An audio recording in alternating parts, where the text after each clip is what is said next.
Copo sujo não mantém água limpa. E da mesma forma no campo energético, quando a gente está fazendo uma terapia de alinhamento e expandindo a nossa consciência. Não faz sentido nenhum nós inserirmos sintonias, alinhar, colocar energia amor, crenças alinhadas com a energia amor, com a abundância. Se você tem um monte de ruído, um monte de entulho, um monte de pensamento que está ali desalinhado com esse sistema de crença novo. Precisa reconhecer essa sujeira, da mesma forma que quando a gente olha um copo, a gente vê se ele tem sujeira, se ele está limpo, para daí então colocar a nova consciência, que é a água limpa. Funciona da mesma forma.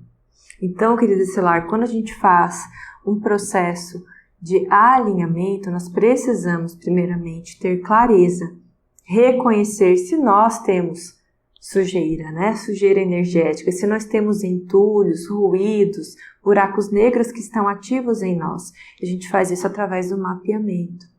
Reconhecendo um gatilho, reconhecendo uma frase, reconhecendo uma referência que não está alinhada com, por exemplo, relacionamento amoroso, alinhada com prosperidade financeira. A gente precisa ter clareza para reconhecer isso. Reconhecer, eu vou ter que limpar. Da mesma forma com o copo. Você olha que o copo está sujo, você vai lavar o copo para usar. Então, a gente precisa limpar o seu campo energético, limpar o seu inconsciente dessas origens. E nós temos diversas origens. Desde da nossa linha do tempo atual, que é a presente, que é composto por o seu momento agora, seus 10 anos passados, seu período da juventude, da adolescência, da criança, né? Nós também temos a questão da ancestralidade, temos as vidas passadas, temos coisas relacionadas ao plano astral e espiritual, temos os contratos e os acordos, temos os karmas. Então, tudo isso são origens. E essas origens elas vão se aprofundando de forma holística também. Então, a gente precisa olhar para essas origens e limpar aquilo, né? Fazer o pente fino, tirar o joio do trigo, tirar aquilo que está desalinhado com a consciência nova que está sendo almejada. A consciência nova, ela é representação da água limpa, essa é a consciência nova. Então, primeiro a gente prepara, limpa o nosso campo para daí então inserir sintonias, inserir formas, pensamentos, energia, sistema de crença, visão de mundo coerente com o objetivo, que é uma vida em amor, uma vida em abundância, é uma cura. Precisa desse passo a passo. Só, querida estelar, apenas inserir a água limpa e não beber a água limpa também não faz sentido. Se a gente vai beber água limpa e vai pôr ela num copo limpo, é porque nós vamos ingeri-la. Ingerir a água limpa é reforçar esse estado de consciência.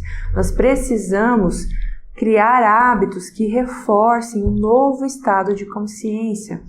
Ou seja, você recebeu sintonias de amor, de abundância, de alegria, de paz, de cura.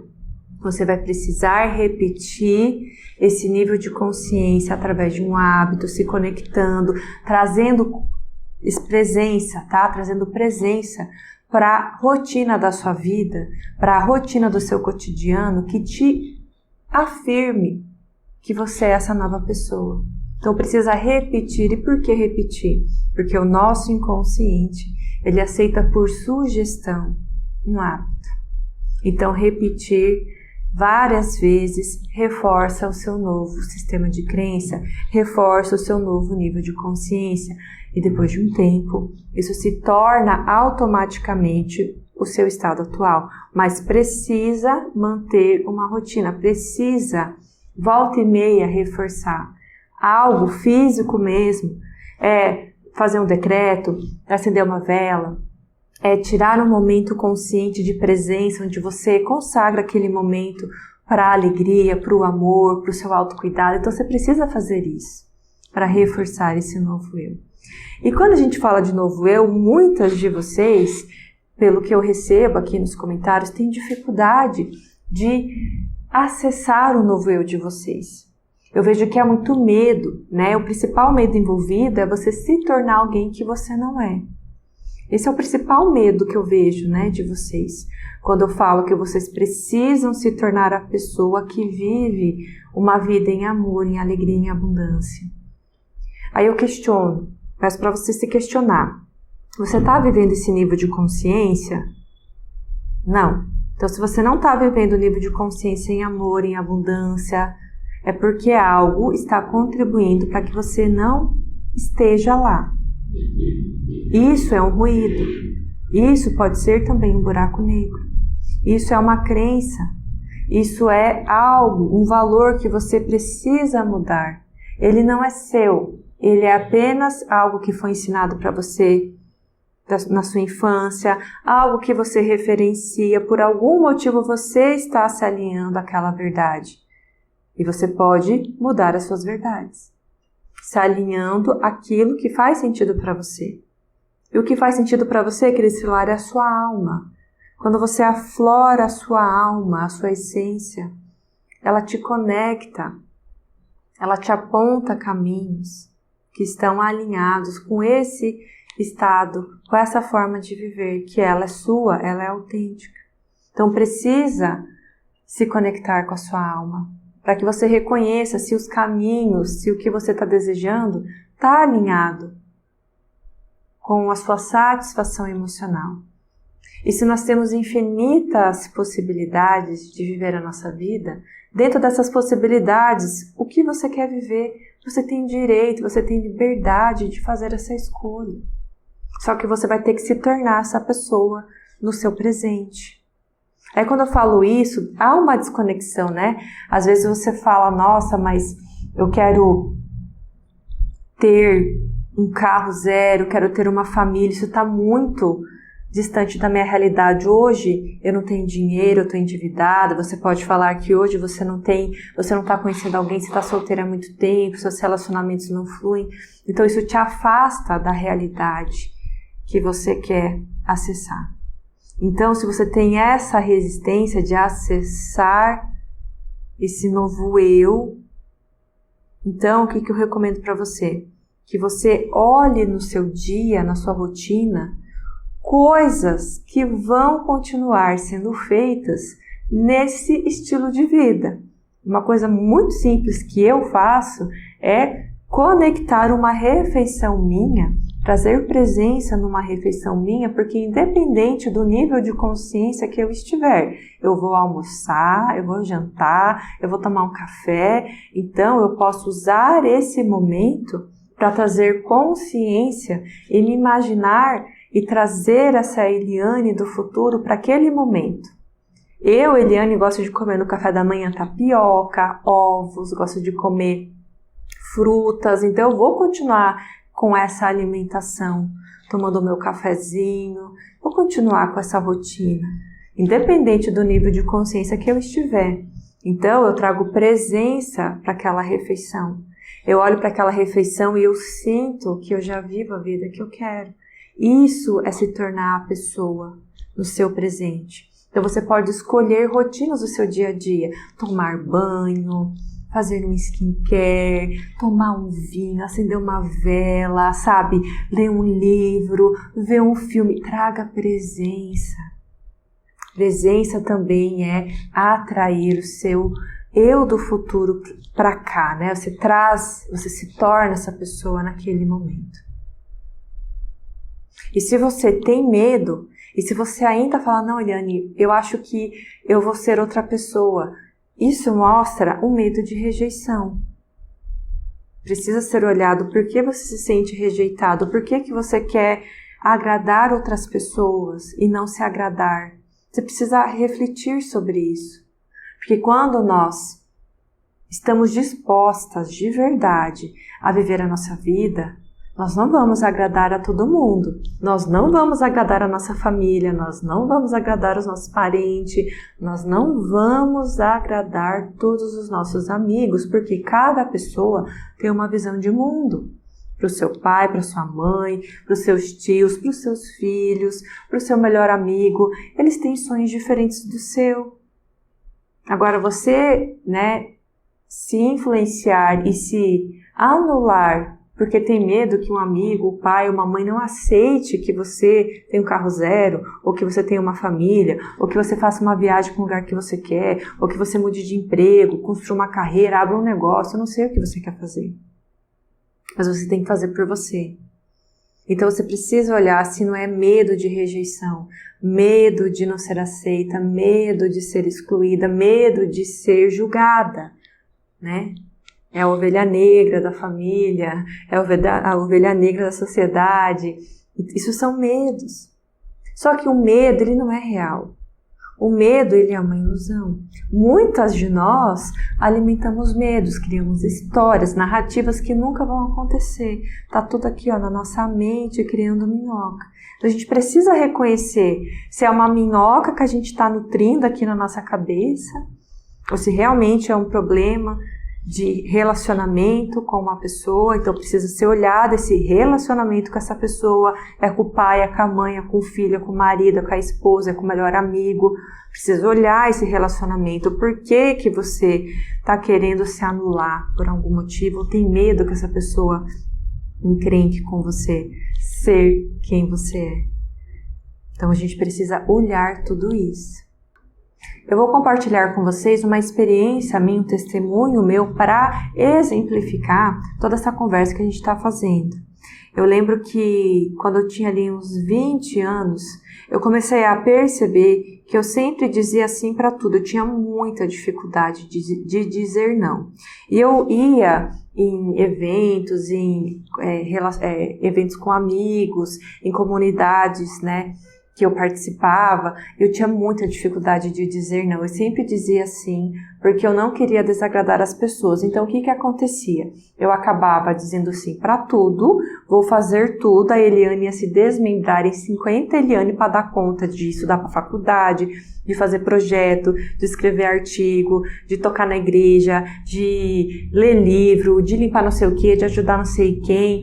Então, eu comecei a me sobrecarregar de atividades, porque eu não conseguia dizer não para as pessoas.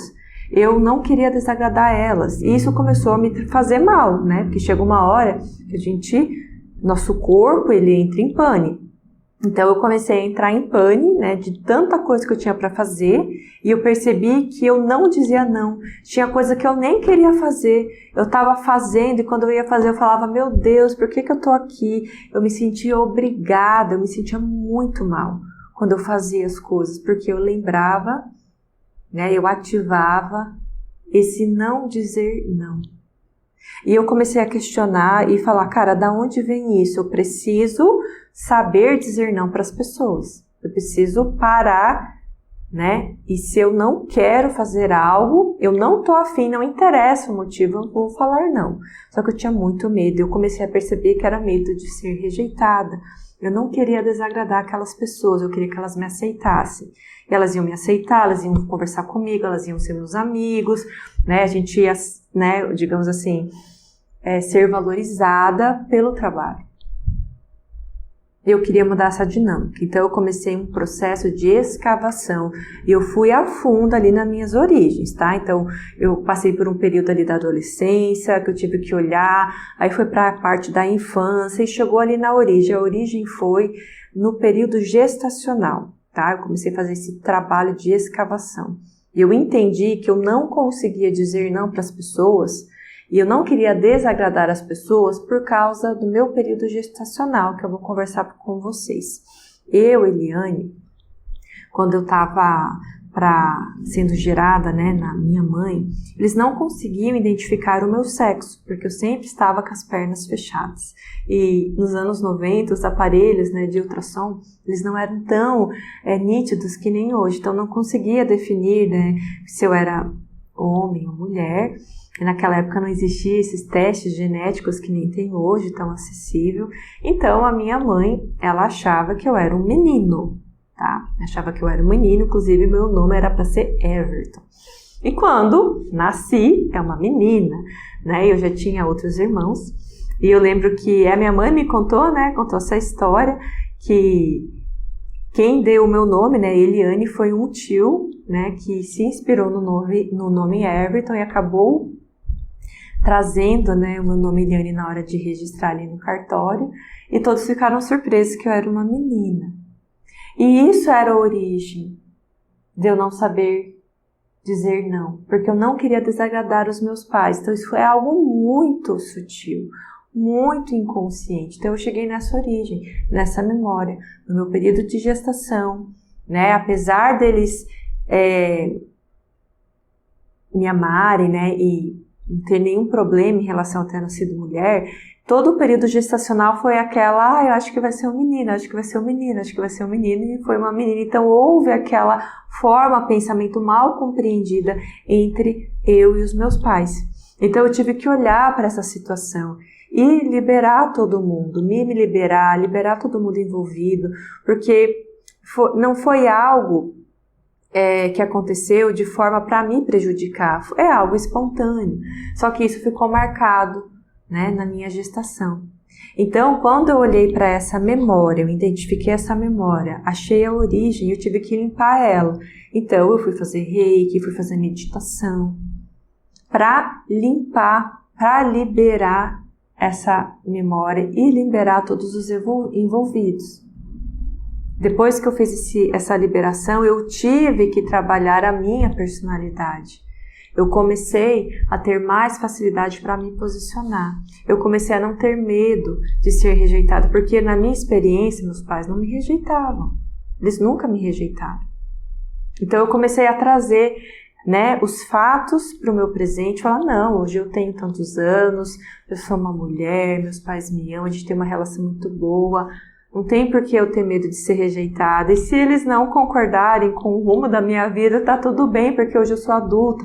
Nós compreendemos, nós temos maturidade de enxergar o outro e as suas diferenças. Então eu comecei a trabalhar esses pontos na minha personalidade. E foi quando eu comecei a conseguir dizer não para as pessoas. E hoje eu não me forço a fazer coisas que não estão alinhadas comigo, que eu não estou a fim de fazer, eu simplesmente não vou, não digo não. Então eu aprendi, isso foi um processo. E claro, querido Silar, não foi da noite para o dia que a Eliane começou a dizer não. Dependendo da situação, a gente tem que reforçar esse hábito. Por quê? Porque a gente começa a voltar para o padrão antigo. Então, volta e meia eu tenho que reforçar essa questão na minha vida. Toda essa conversa que eu estou falando, da gente ter clareza, da gente reconhecer, da gente se tornar uma pessoa, a pessoa que a gente quer, mudar a nossa realidade através de uma postura, através de um hábito, através de uma mudança. É isso, querida Silar, eu espero que você possa ter compreendido essa conversa, você possa ter tido insights, inspirações para você, para a sua vida, muitas sujeiras, sujidades, densidades do nosso campo energético, eles são ali muito sutis. Então, a gente precisa ter o hábito de cultivar o discernimento. E todo o trabalho que eu faço aqui no Chita Terapia, com a imersão movimento de subida, o pacote Transborde o Amor de Mãos Dadas e os próximos produtos que eu vou lançar aqui para vocês, abraça essa sequência. Por quê? Porque eu entendo que a gente precisa ter clareza, a gente precisa limpar, a gente precisa sintonizar e reforçar isso até que a nova consciência seja o seu novo eu. Eu tenho na pele, na minha experiência própria, essa aplicação e é por isso que eu reforço tanto com vocês aqui no canal, bato bastante nessa tecla, porque isso precisa entrar na mente de vocês. Só receber água limpa não resolve, a gente precisa limpar o copo sujo, receber a água limpa e beber a água todos os dias, um pouco, para que a gente se mantenha ali no padrão que a gente trabalhou.